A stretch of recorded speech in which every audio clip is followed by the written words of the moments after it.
jahiliyati yabghuna, apakah mereka menghendaki hukum jahiliyah.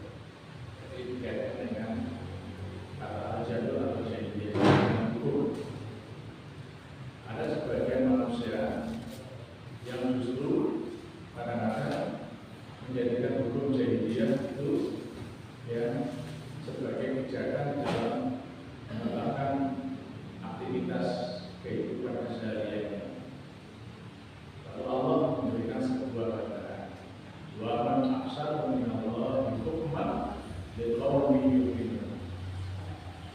Siapa yang lebih baik daripada Allah terkait hukum? Tentu yang terbaik hukum kita adalah hukum Allah, dan itu hanya diyakini oleh orang-orang yang memang yakin akan kebenaran hukum Allah SWT. Yang kedua, kata al-jahlu itu juga dikaitkan dengan akidah, dengan keyakinan. Ya, keyakinan. Ada orang ya ketika membangun basis keyakinan itu berdasarkan don dulu kata bahasa ya. Keyakinan itu ya basis dari suatu akidah itu dimulai dari tak yakin yang sebenarnya, kemudian kemudian syak, kemudian al-wahm. Itu ya al-wahm itu adalah tingkat keyakinan yang terendah, karena hampir 75% salah. Kalau syak itu 50-50 antara benar dan tidaknya.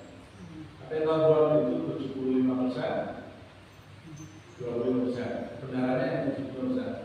Maka perlu didasarkan kepada sebuah telaah yang benar, sehingga ketika kita meyakini sesuatu tidak dalam kebimbangan. Oleh karena itu, hadis ahad itu kan termasuk wilayah don, ya, doniyu jalan, dan doniyu hadis yang ahad itu termasuk doniyu.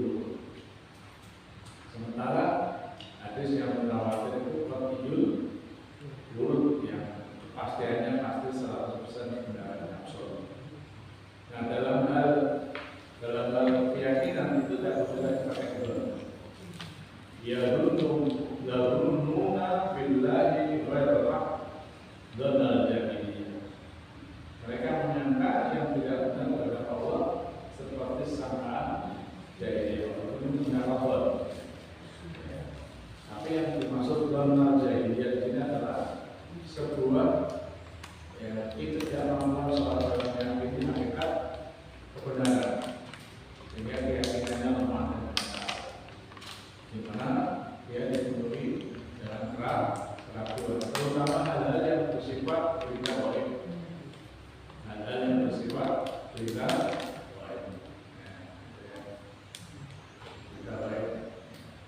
Karena berita tentang keimanan itu kan terbagi menjadi 4. Ya, dulu pernah kita bahas. Yang pertama terkait dengan ilahiyah. Ya. Yang kedua terkait dengan nubuwwah. Yang ketiga terkait dengan samiyah. Samiyah itu berita-berita ya yang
sekalipun tidak akan bisa tembus ya, alam tubuh. Tapi kan sebagian orang ada yang meyakini itu ya. Maka itu menjadi sebuah keyakinan yang kadang-kadang ya sulit dihilangkan. Misalnya tentang kontroversi terkait dengan apakah kalau kita membaca bacaan tertentu Nabi hadir di tengah-tengah kita, itu kan sering terjadi apa? Debat. Nah, pada akidah itu tidak boleh bersumber dari sangkaan. Harus ada dalil yang benar-benar bahwa memang Nabi hadir. Cuma ada ayat Al-Quran ya, dan ini juga Al-Quran Al-Haram. Wala taqulu liman yuqtalu fi sabilillahi amwat bal ahya. Bal ahya walakin la yashkurun. Jangan kamu menyangka orang-orang yang mati di jalan Allah itu mereka mati, tapi mereka hidup. Nah hidupnya itu hidup fisiknya atau hidup rohnya atau hidup namanya. Nama Marsinah itu kemarin pertama karena masih hidup dia. Kalau orang mati kan sebenarnya tidak perlu dapat apa, tapi tidak penghargaan ya, penghargaan sebagai pahlawan ya. Nah, tapi kan namanya dikenal, namanya masih hidup ya. Kalau besar ya, karena memang itu orang berasal dari kata mati. Karena basis terkait dengan akidahnya itu berbeda. Sebagian kita yakini sesuatu itu harus terjadi yang kuat. Jangankan yang masih terjadi perdebatan itu, hal yang secara hadis itu masih kita debatkan. Apa misalnya Dajjal? Dajjal itu kan ada ya. Karena kita berdoa ya, wa'udzubika min syarri fitnatil masiihid Dajjal. Nah sekarang pertanyaannya, Dajjal sekarang hidup atau belum hidup? Belum keluar. Kalau belum keluar kan masih sudah hidup. Kalau belum keluar, nah kalau hidup di mana? Susah kan? Itulah bangunan terkait dengan akidah betapa sulitnya. Apalagi misalnya meyakini Allah itu seperti makhluk, ya, meyakini Allah seperti makhluk. Padahal Allah sendiri, ya, lain sekali sendiri, Allah tidak sama seperti makhluknya. Dalam surat Al-Ikhlas jelas dalam ini dalam alam yakullahu. Itu kan melapis isu-isu bahwa Allah itu punya anak, Allah itu sama dengan makhluk. Tidak jelas terkait, tapi kan di beberapa akidah yang lain kan masih seperti itu. Yang ketiga, al-jalu fil ibadah wa syuruk, yaitu ketika kemampuan manusia terhadap syariat agamanya, sehingga menyebabkan manusia berperilaku yang menyimpang. Artinya begini, sebelum saya membahas ayat ini, kebenaran itu kadang-kadang nampak itu sesuatu yang dilihat atau sesuatu yang diberitakan. Ya. Jadi kadang-kadang kebenaran itu ya sesuatu yang diviralkan, padahal sebetulnya bukan. Ya. Kasus ijazah palsu itu kan menimbulkan perdebatan yang tidak perlu selesai. Ya. Karena yang asli belum ditunjukkan, coba yang ditunjukkan selesai. Ya. Nah, lalu nanti fokusnya di kajian atau keautentikan itu. Tapi tidak lagi menimbulkan perdebatan panjang. Ya. Jadi sekarang itu, kebenaran itu seolah-olah sesuatu yang dibentuk, diviralkan. Sementara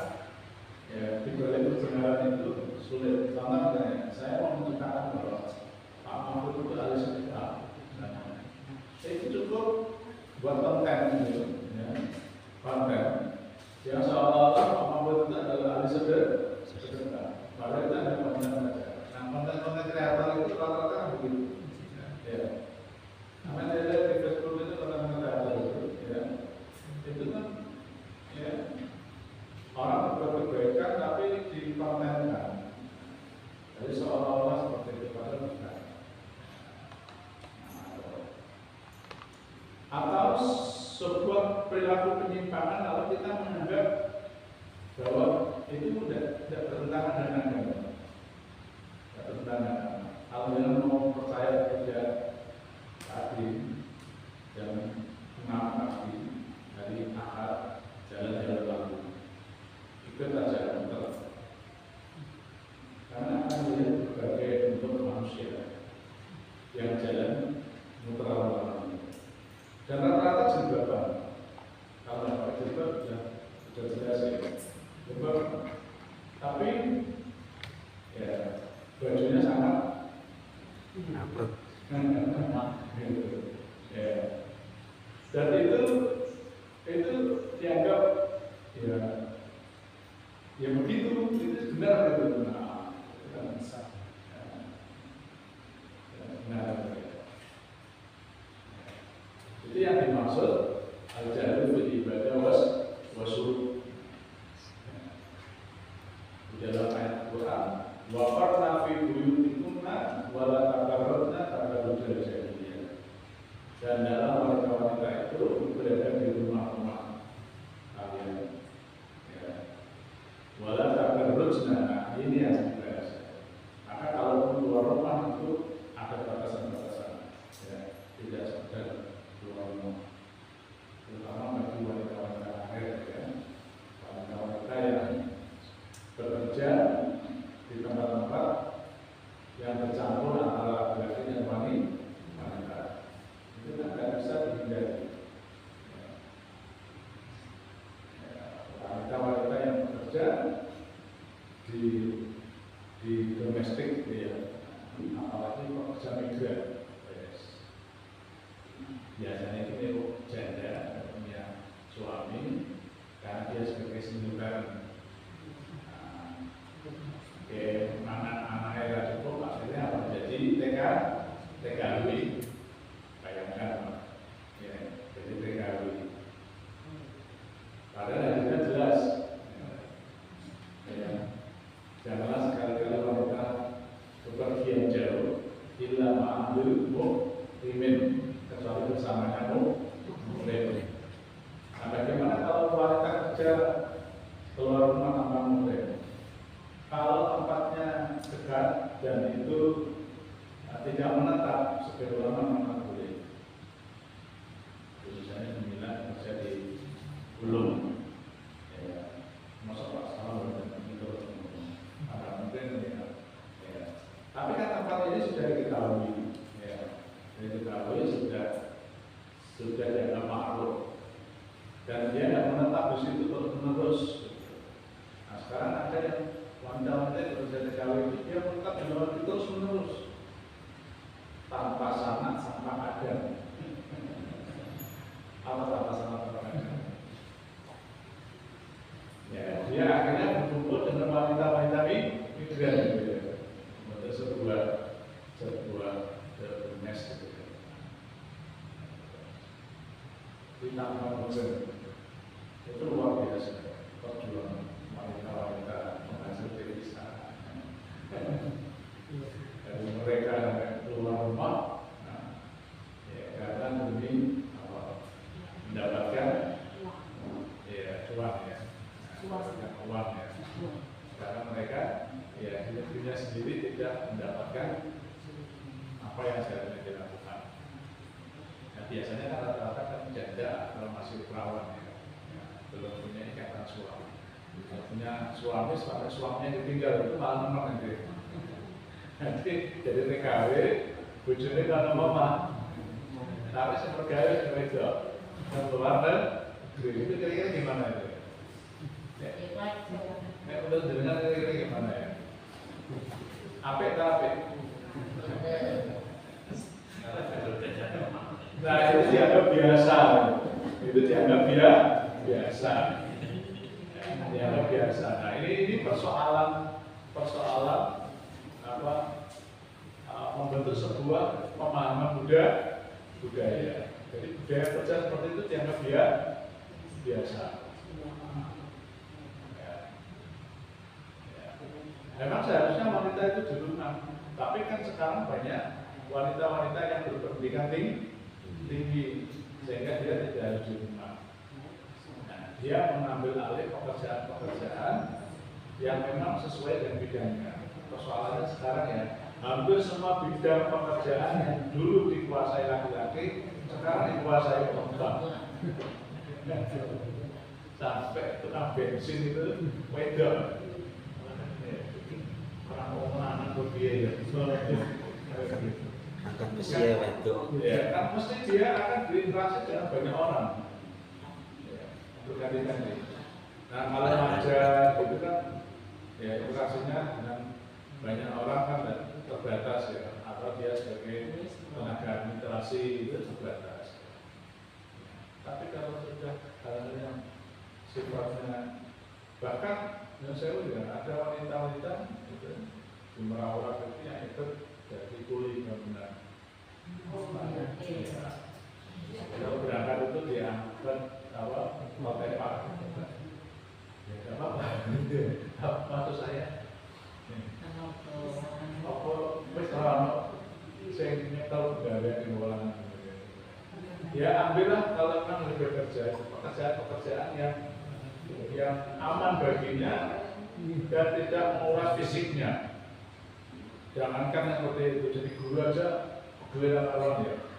Padahal cuma ngomong tak gitu ya. Apalagi itu ya fisik dan luar biasa. Pekerjaan fisik itu. Saya dilihat di mana di Amerika itu sampah-sampah itu putih-putih semua ya. Ini ya, sampah biar itu hijau dan pakaiannya musuh gitu ya. Ada sampah gitu ya. Nah maksud saya kalau tanpa mendiskreditkan wanita ya, tapi maksud saya kalaupun ada bekerja pekerjaan yang memang sesuai dengan kapasitasnya, tidak menimbulkan risiko yang besar. Nah, biasanya kasir, admin itu memang dibutuhkan ketelitian adanya wanita-wanita. Tapi akhirnya kan keluar rumah, tapi kan pekerjaannya itu tidak sampai memfoster fisik yang berlebihan. Yang gitu-gitu Pak ya, mungkin masih dimaklum, terjaga. Wala tabarrujal jahiliyah. Jangan mempertontonkan diri seperti cara orang-orang jahiliyah. Apalagi sekarang ya istilah glowing gitu ya. itu sampai ya. Saya pernah itu beda motoran belakangnya seorang wanita itu mulai ujung sampai ujung suara itu baunya itu nggak hilang. Hilang lagi sempurna. Nah itu kan dia mau mengundang apa?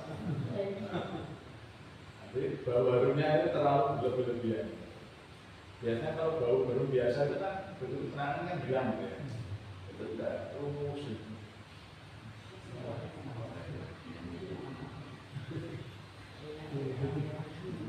Jadi ketidakmampuan manusia terhadap syariat yang menyebabkan manusia berperilaku yang menyimpang, terutama terkait budaya.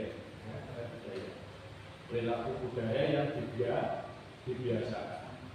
Tabarruj. Yang mereka jadi berkelim tabarruj. Tabarruj itu adalah seorang yang menampilkan diri dengan penampilan yang tidak selayaknya. Dan biasanya tabarruj itu dikaitkan dengan wanita. makanya karena salah apa pawe itu sebenarnya apa itu kabar itu nah berlebihan loh iya loh berlebihan buang-buang keuangan gitu ya apa meneh wes ngono pakaiannya wes ijazah SMA tapi pakaiannya kayak mau wanita dewasa dan terus gitu ya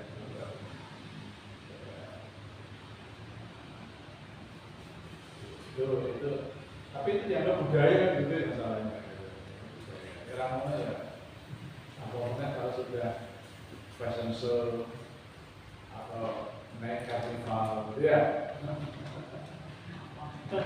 itu badannya pak mau popo-popoan mulai mengetok gitu ya wes gitu ya tapi kan kadang orang bangga gitu ya bisa menampilkan sebuah busana yang wah gitu ya itu dalam bahasa Al-Quran ya ada istilah israf ya yang kedua itu yang bermegah-megah itu apa nama bahasanya Al-Qamut bukan satunya dua israf jadi ya sekedar untuk bermegah-megahan saja kalau itu kan berlebihan ini bermegah-megahan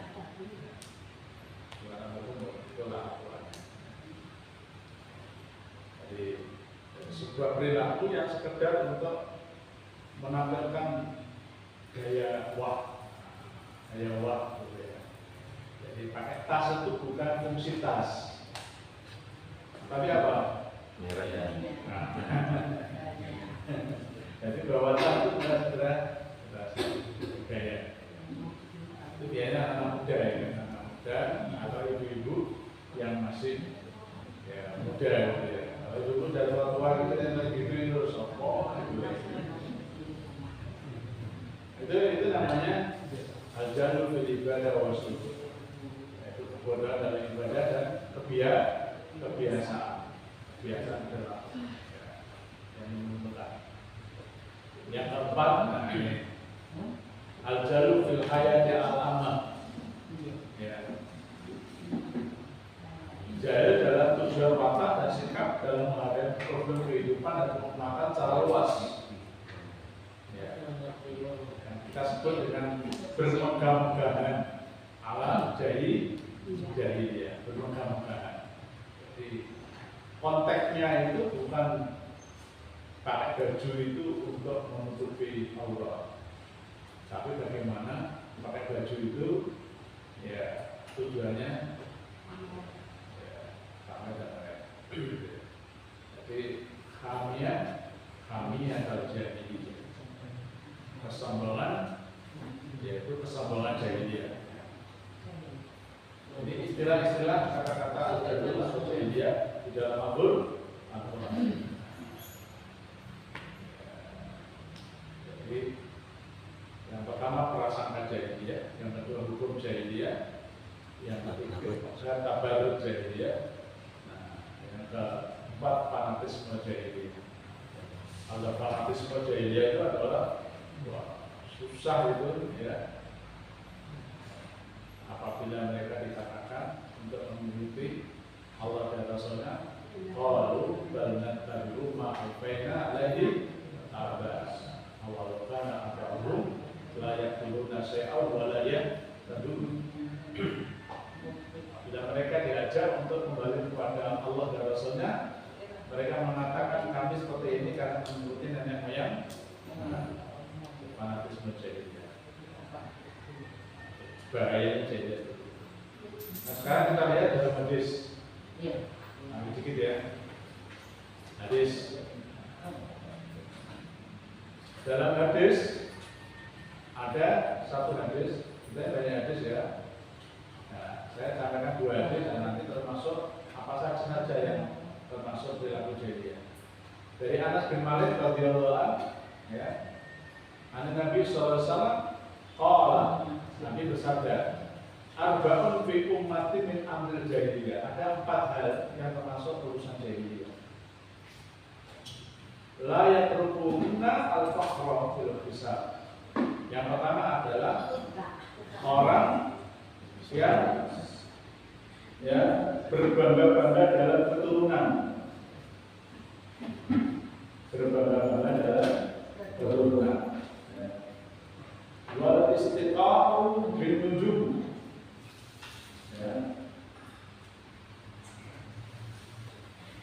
Berbangga-bangga keturunan, mencela keturunan orang lain. Wal istiqa'u bin nujum. Minta hujan dengan perantaraan bintang-bintang. Dan yang terakhir ini apa? Jadi apa saja kajiannya itu menarik. Jadi ada 4 hal yang termasuk perkara jahiliyah yang kata Nabi umat itu sulit meninggalkannya. Berbangga-bangga dengan keturunan. Yang kedua, mencela keturunan orang lain. Yang ketiga, minta hujan dengan perantara bintang, ahli nujum maksudnya. Dan yang keempat, meratapi mayat atau mayat. Di hadis yang lain, diriwayatkan dari sahabat Ibnu Abbas radhiyallahu, manusia yang paling dimurkai Allah itu ada 3. Orang yang melakukan dosa di tanah Arab, orang yang mencari kebiasaan jahiliyah, dan dalam Islam, dan orang yang mengincar darah seorang tanpa hak untuk ia timpakan. Nah, kajian kita nanti di hadis yang kedua ini ya. Perilaku jahiliyah yang ada dalam kehidupan manusia. Yang pertama, membanggakan keturunan. Yang kedua, mencela keturunan. Yang ketiga, ramalan bintang. Ramalan gitu ya. Tapi ramalan bukan berdasarkan ilmu pengetahuan. Dan 4, niyaha itu meratapi kematian. Seorang yang bersedih dan menangisi mayat serta menghitung-hitung kebaikan-kebaikannya. Ada yang mengatakan niyaha itu adalah menangis dengan suara keras dalam rangka meratapi kepergian mayat atau meratakan di antara kemewahan dunia yang dia miliki sudah menyatu. Tanda niyaha itu biasanya dia berhari-hari mengingat kematian. Padahal bersedih dalam kematian itu hanya boleh maksimal 3 hari. Makanya takziah itu kalau 3 hari itu kan sangat tidak dilakukan, kecuali orang yang jaraknya jauh. Kalau orang jarak jauh kan sangat dia itu waktu. Waktu dan tahanan pekerjaan. Tapi kalau dekat-dekat begini, misalnya saya dengar kematian bapaknya Pak Mahfud mati. Ya kalau bisa selama 3 hari itu saja menerima kematian. Kalau lebih itu termasuk niat. Bahkan nanti kajiannya panjang. Ini ada hadis. Lihat ya. Coba dibaca sama. Kami menganggap berkumpul di kediaman si mayit dan makanan kepada keluarga mayit setelah penguburannya merupakan bagian dari niyaha bagi mayit. Jadi walaupun dari sini dari sahabat Nabi, dari sini kan mauquf ya. Tapi dari sini dinilai dari sini adalah mursal sampai kepada Nabi. Kami menganggap berkumpul di kediaman si mayit dan makanan yang dibuat oleh keluarga mayit setelah penguburannya merupakan bagian dari niyaha atau meratapi mayit. Jelas.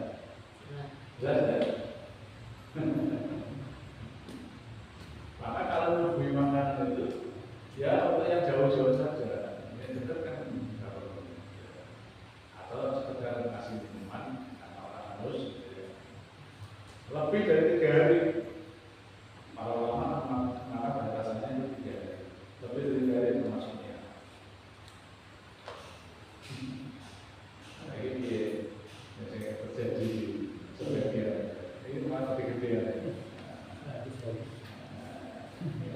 ngaji. Apalagi ya, yang dimaksud habis di sini adalah makanan besar, bukan makanan kecil, snack gitu aja nggak apa-apa. Makanan besar itu maksudnya apa? Makan. Kambing, sapi. Terus kan, kalau pakai telur, kalau tiba apa pakai teh.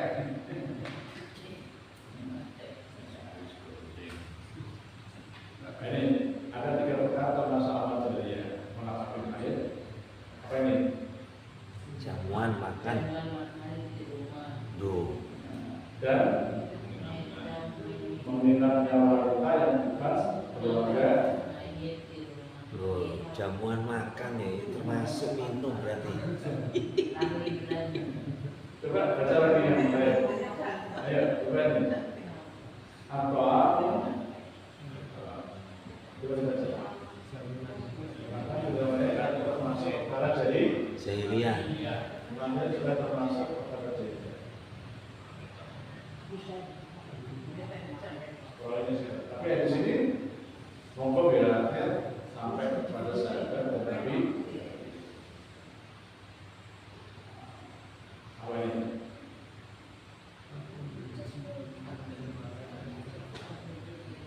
Mana? Ini paling benar. Dia mengatakan akrabu kayyusila lil makan berapa. Nah ini gurunya pada Sapi. coba baca terjemahannya. Matam apa matam itu? Makan. Berkumpul manusia di rumah mayit walaupun tidak ada tangisan, karena itu bisa memperbarui kesedihan dan menambah beban biaya keluarga mayit serta asar yang telah lalu. Kitab Al-Qur'an besar ya. Ini jelas ya. Nanti itu bagian dari banyak ya. Oleh karena itu saya menuntut hendaklah kita berhati-hati terhadap masalah-masalah jadi intinya begini. Kalau kita beramal hendaklah berdasarkan hadis, berdasarkan Al-Quran dan juga sunnah Nabi. Ambil amalan saya selalu amanah bahwa ma'atakum rasul fa'buduhu wa ma'anakum ma'rufan. Ya, selesai kajian kita terkait makna jahiliyah atau jahil dalam perspektif Al-Quran dan As-Sunnah. Besok minggu depan kita akan bahas tema yaitu al-jahlu ya modern, jahiliyah modern. Al-jahlu di asal modern atau modern itu sekarang. Saya menginginkan benar-benarnya jika ada beberapa itu anak-anak Asyhadu an la ilaha illallah.